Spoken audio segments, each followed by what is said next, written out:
Okay, welcome to today's seminar on Rethink Budgeting, Planning, and Forecasting, the struggles and success of modern finance teams. Today's session is going to be a collaborative effort between Insight Software and Hanover Research.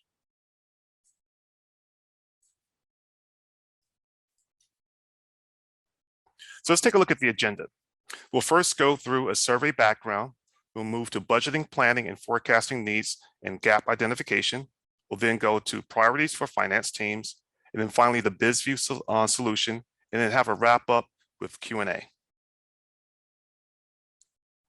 So let's meet the presenters. James?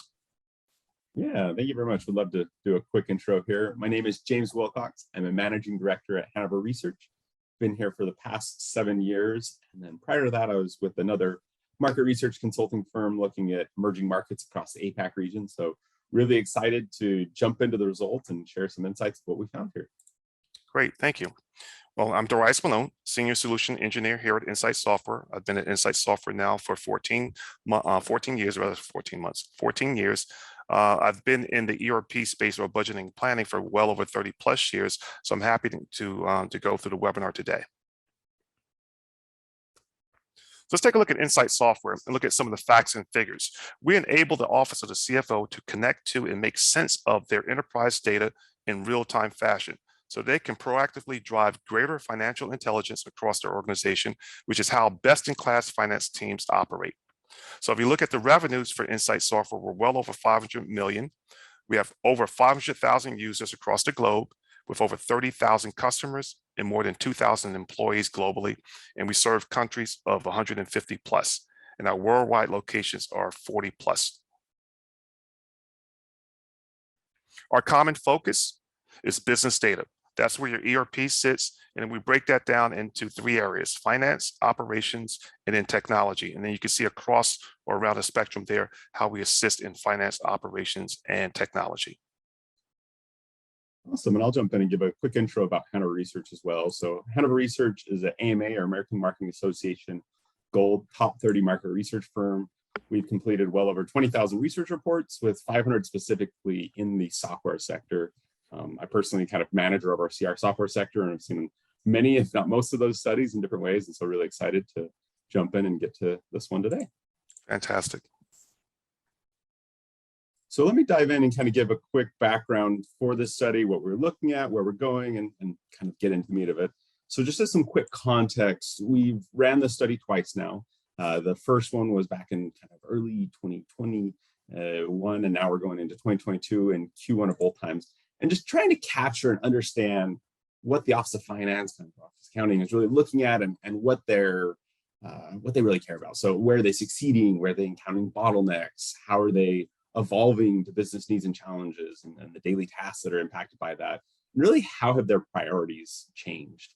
And we ran this kind of on the front end when COVID first hit, obviously for the first wave, and got a lot of insights and got some different details. But we really want to run this again to see what's really been that long-term impact, what hasn't just been that initial response to adapt to the current situation, but how are companies continuing forward, and what is the progress or changes that have been happening over that time. So both waves, just as quick background, we've ran through online panels like we've done with most of our studies. And after data cleaning and quality control, we had about 500 respondents per wave, with over 1,000 respondents between the 2 waves. So really a really strong, robust data set. You can see kind of a variety of roles, a variety of different company sizes, kind of leaning towards the larger companies, obviously, but a pretty good mix there. And then one other last detail I did want to mention, just timing wise of when this went out, this would be kind of back in Q1, so thinking probably like February into March a little bit, when a few geopolitical things obviously have happened since then in Ukraine. There's been obviously a lot more inflation in the past few months, and then more kind of the recent bear market and other stuff that have happened. So I think there is some interesting context that we captured from that vantage. I think there's been some interesting changes or shifts that have happened since then. But nonetheless, I think there's a lot of good, rich data here that gives us insights into how companies are adapting to the current dynamics and just the situations that they're facing today. Wow, that's fantastic. So James, I want to explore how some of the operational friction suffered by these finance teams has shifted and evolved in the last year or so. So I think having this year-over-year comparison is fantastic. It really lends some compelling perspective to the microeconomic trends and the indicators of large and more around macro shifts in the marketplace. So if you look at the challenges with existing budgeting and planning processes, the three common themes are they're way too slow. I mean, just folks are just struggling trying to get through the budgeting process.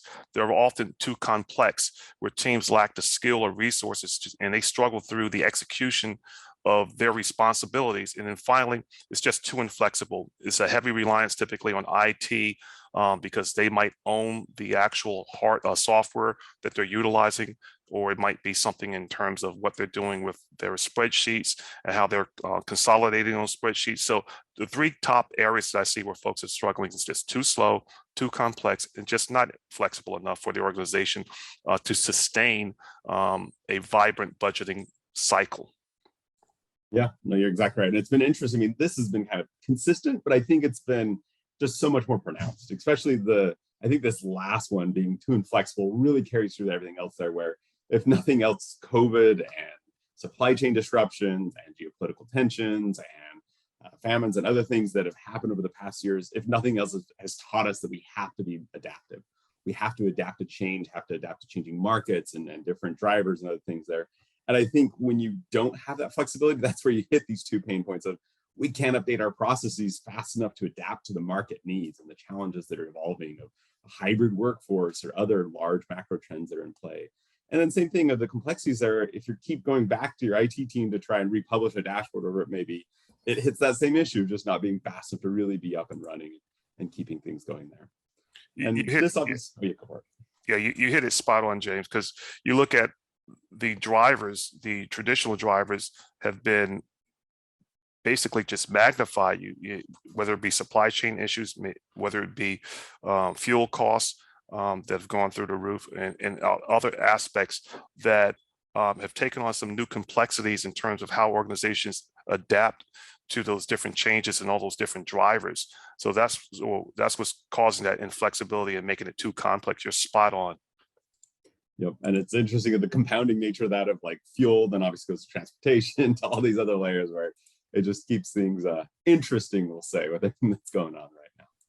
So let's jump into some of the year-over-year comparison and some of those changes there. So we look at kind of BF&P and controllership and some of the other things. And it's been really interesting kind of playing into those conversations, what we're just saying here. Risk assessment in particular is one that's really seen that jump there of kind of being able to adapt and understand what's going on. And I guess just to give context, there were continuation of core needs like producing financial statements, managing payables, kind of the core expectations of your day-to-day, but really seeing that jump in risk assessment and kind of management reporting and database budgeting, forecasting. I think these all tie together, being adaptive, being able to be flexible just to everything that is going on and that's happening out there. But what are you seeing on your side there? You nailed it. The ability to kind of be flexible, to be flexible, to adapt to the changes in the environment and move to a more continuous forecasting model. You know, cash has become, and it's always been king, but even so more today. So the ability to do cash flow forecasting and budgeting is going to be key. And then shifting over to kind of what they feel like they can't do. So on this one, we look at BF&P, the next one, we look at controllership here. On this side, it's interesting where they still feel that things are processed, they're manual, they're time consuming. I think that's not too much surprising, but it is interesting to see it carry forward. But then I think the part that's become more painful is they're feeling like they're lacking resources. And obviously over the past year or two, they have the great resignation or whatever you want to call it, where there's a lot of shifts, a lot of movement in workforce where people are shifting jobs and other stuff there, and capturing them on the other side has been very challenging. And so I think that's just been straining companies of getting the right talent, not only in seat, but up and kind of up to skill and up to par there where they can run with it. And so overall, that's just straining across of it, making those time-consuming things even more time-consuming as you're trying to get everyone up to speed and caught up there. Yeah, you hit it too again on the skill and personnel and the different changes from in the workspace. So over the years here, what I've seen at Insight is the individuals or the group that may have first purchased our software, or maybe not necessarily there in the organization anymore. They've moved on, they've moved up, what have you, and now the individuals that have taken over, they're left with their processes and these tools, trying to understand, how do they make sense of it, how do they get the benefit out of whatever solution that they're utilizing, and then how they move it forward to make it scalable and allow them to adapt and then to the changes that are in the marketplace. So the skill set is so important, and having the individuals understand what's happening within the process and have that continuity that they've lost because of the change or the shift in the dynamics in the workplace. So you're spot on again. Yeah, no, you're exactly right. I mean, I've seen even from our own side of the clients we work with where maybe a third or a quarter of them have shifts, and sometimes it's the other clients that we work with, which is great, but reestablishing even those relationships and all the other pieces that come in and out with internal and external vendors, it's just a lot of different things to overcome and different hurdles there. Yeah. And then shifting over on the controllership side, is also interesting to see some of the shifts or changes. Again, you can see kind of 2021 versus 2022 here, where one of them that was surprising, I guess, first the continuity piece, process is manual and time consuming. It gets dipped a little bit, but definitely pulling strong there. But the lack of resources and not a priority for my team, that really shocked us to see, kind of feeling that strain of, hey, we need more focus, we need more effort, we need more energy kind of to drive with all that's going on and all the other contexts and pieces there. But what are you seeing on your side there? Yeah, once again, I'm seeing the same thing. Now we get into accuracy, right? Because they've gone through their budgeting cycle. How accurate are they with the first run or the first draft at the budget process or forecasting process? And what I'm noticing is that, they kind of hit the mark in some areas, and in other areas they're just completely off, and it's because of the shift in the marketplace, as you indicated in some of the previous slides. So now you need to adapt to that change in the marketplace. What are those I mean, we went from, if you think about it, we were a long time in that just-in-time situation where folks were having inventory as they needed based on whatever orders were coming in, and that was the model that we were following. And then with that shift in the supply chain, just in time all of a sudden became just not in time. So that's why you see the latency that's on deliveries, as you mentioned, with transportation. So now organizations are having to shift to that dynamic, shift based on that dynamic, and maybe they go to connecting with other distributors within the network or within the industry, allowing them to kind of be able to deliver more closely to on time and be able to budget based on those changes in the marketplace and changes that they need to make in the organization, so that they could properly forecast and then move to that continuous forecasting model. So it allows them to shift based on what's happening in the workplace or in the marketplace. Yeah, no, I think that's a good one. Just not in time. Definitely seeing a lot of that in the construction kind of related industries, where big commercial projects have basically said, order everything and anything you can get for the rest of the project. Exactly. For windows to close out a deal or whatever it may be. Order it all now, which adds more pain and stress. But yeah, definitely a lot of just not in time that's caused some interesting pain there. So then shifting over a little bit here to the kind of reliance between IT. This was an interesting one too. So this was something we asked last year in a slightly different way, where we first asked, just, are you satisfied with kind of the overall relationship between finance and IT? And it shocked us to see that overall there was quite a bit of just quote unquote satisfaction. It was like, yeah, it's okay, this relationship is working.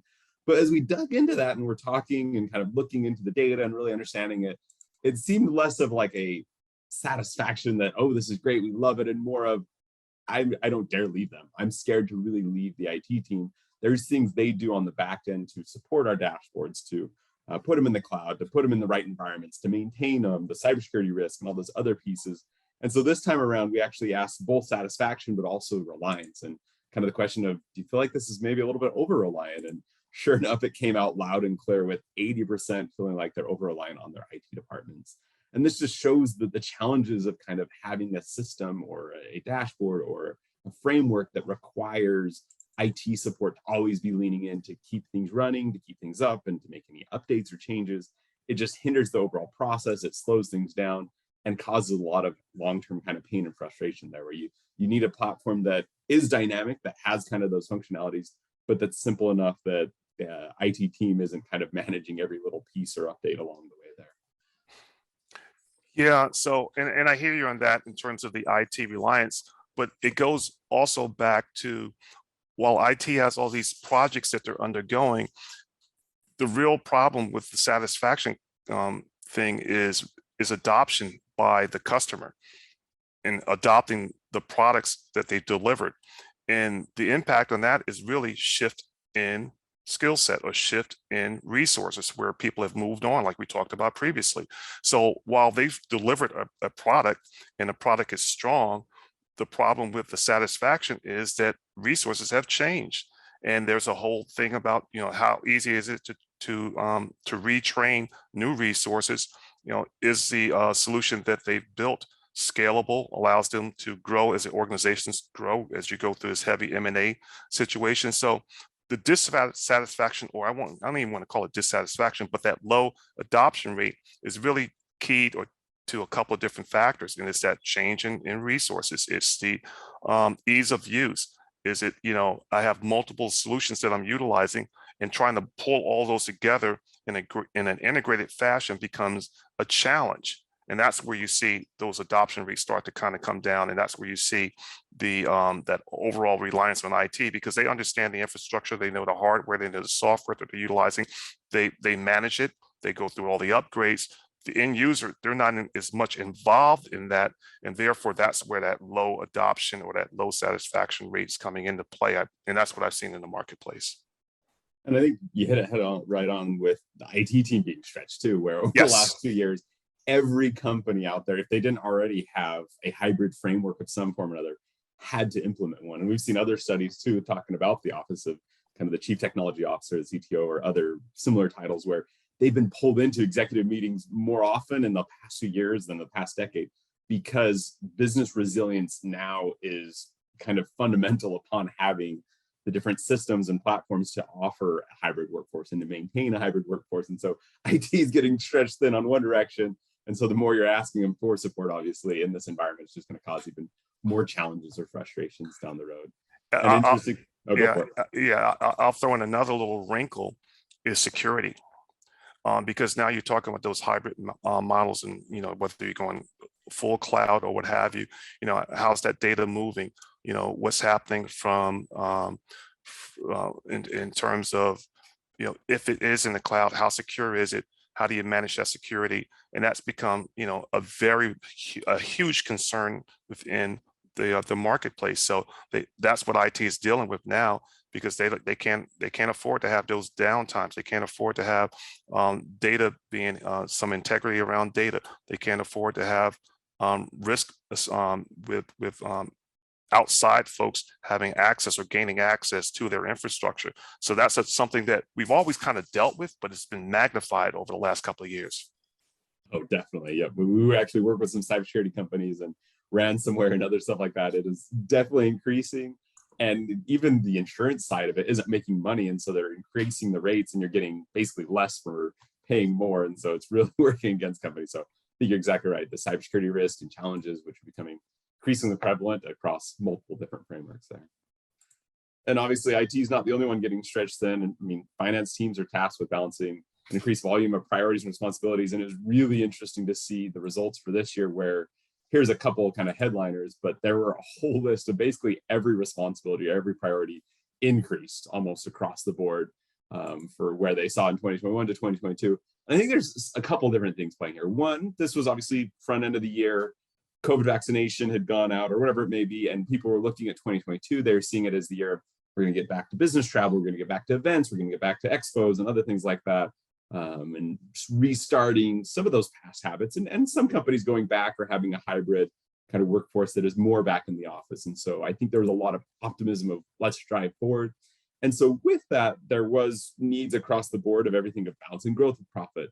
And then even more importantly, of how do we support our leadership during this time? How do we give them kind of the right resources, the right tools, the automation, and the other pieces there to really drive timely decisions, again, in a state of transient or a state of change and ongoing disruption there.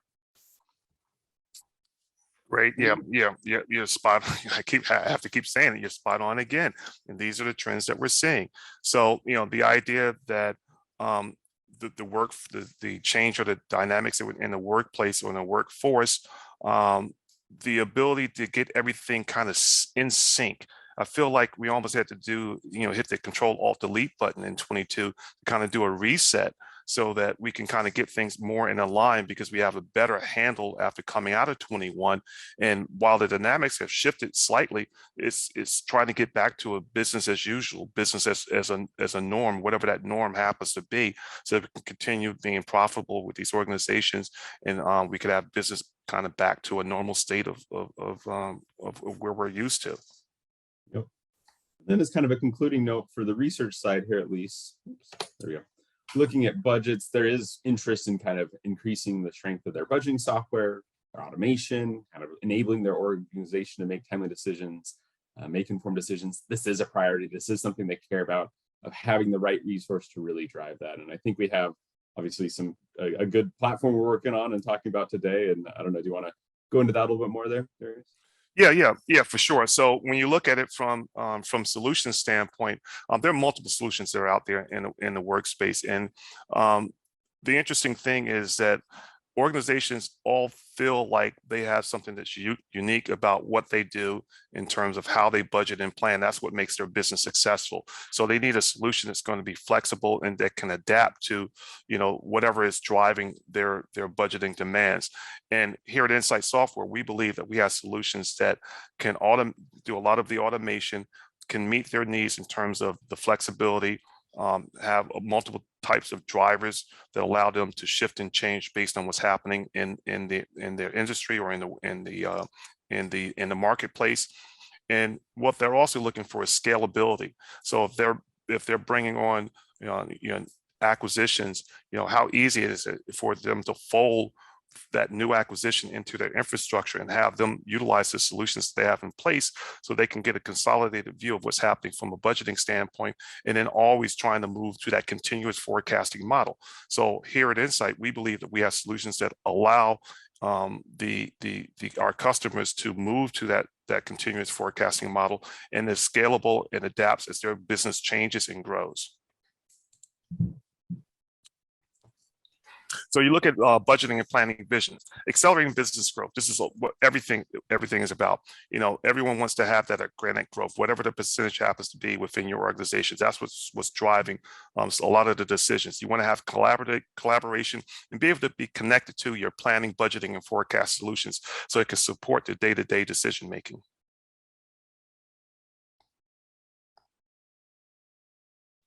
So how do you simplify your budget planning and forecasting process to get the right decisions fast, and not just fast, but accurate and reliable?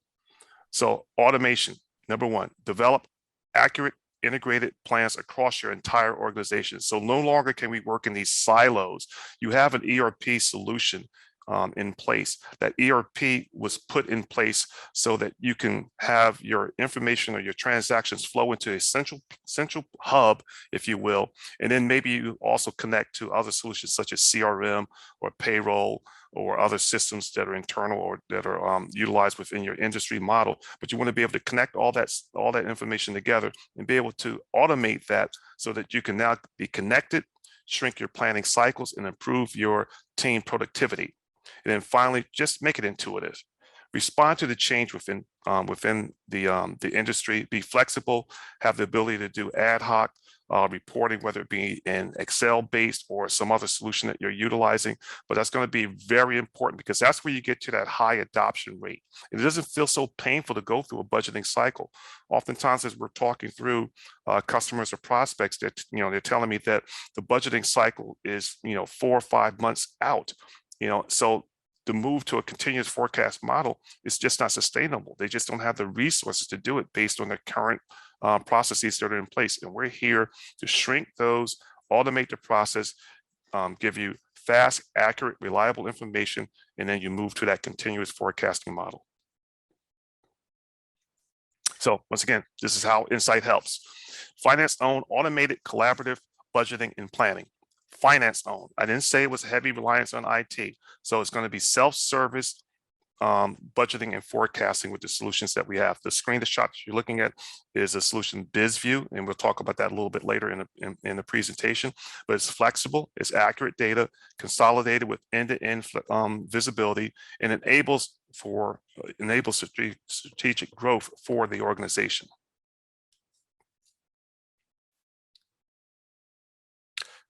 Concluding thoughts. The demand on finance teams has never been greater. It changes almost on a daily basis, and you have to be able to adapt to what's happening in the marketplace. The majority of finance teams struggle with several aspects of the budgeting and planning and forecasting solution. They're spending so much time gathering information that they don't have enough time to analyze what's happening with the information that they've gathered. So you want to be able to flip that model and be able to analyze or spend more time analyzing the information, provide proper feedback to senior management so they can make the decisions that are going to allow them to move forward and feel comfortable with what's happening in the marketplace. And then the key to success is purpose-built solutions that automates the process and provides for live data connection, because everything needs to be at a real-time fashion. So if I have information that's stale, I'm working based on old information. Real time is where everyone's wanting to go and what you need in order to move your organization forward, to adapt to all the changes that are happening within the marketplace, be able to adapt to staffing issues, be able to adapt to supply chain issues, and all the other things that we talked about previously. So that's my concluding thoughts. James? Yeah, no, I think you're right on the mark there. Really, any corporation that's going to survive and thrive in this new era that we're in has to be flexible, has to be adaptive, has to be able to be prepared for changes, because changes have happened, are going to continue to happen, and will continue at kind of this higher rate, I think, in the immediate future there. And so having adaptive solutions that can drive that is just critical for any company to really be successful. And there is a lot of opportunity out there. I think there are a lot of companies that are going to be losing ground and new ones are going to be gaining ground. And having that adaptability, having that flexibility to understand change, adapt to change, and drive insights in that will just enable them to succeed. So a scary time, exciting time. A lot of things are definitely happening before our eyes, and hopefully that you have the right platforms and solutions to gain during that time period there. Well said, and you're right. It's exciting times. I'm really looking forward to what Insight Software has to offer in terms of budgeting and planning, and helping organizations just have remove all the barriers that allow them to succeed. And here at Insight Software, we believe that it goes back to our model about we're here to assist the office of the CFO with their data and be able to make that data meaningful so that they could properly run their businesses and adapt to whatever changes are happening in the marketplace. Well, wonderful. Thank you all for your time today. If you have any questions, feel free to pass them back to info at Insight Software, but if not, we'll see you all later. Have a wonderful day. Thank you.